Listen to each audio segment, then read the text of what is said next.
आज फिर से मैं राम स्टूडियो बागले स्टेट मुंबई में आया हूँ और आज मेरा गाना रिकॉर्ड हुआ है और मेरे मन में आया है एक गाना जो मैंने 1 साल हो गया मेरे को गाना गाए।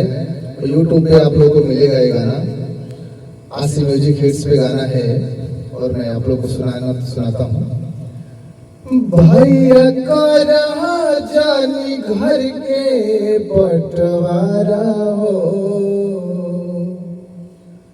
भैया करा जानी घर के बंटवारा हो, तू ही तो सहारा हमनी के, कैसे होई हमनी के घर गुजारा हो, तू ही तो सहारा हमनी के।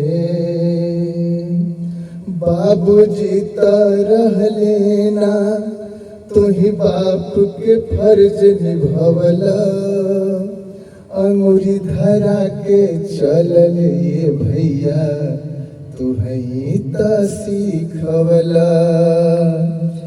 तू तो भाई दुनिया का सबसे प्यारा हो,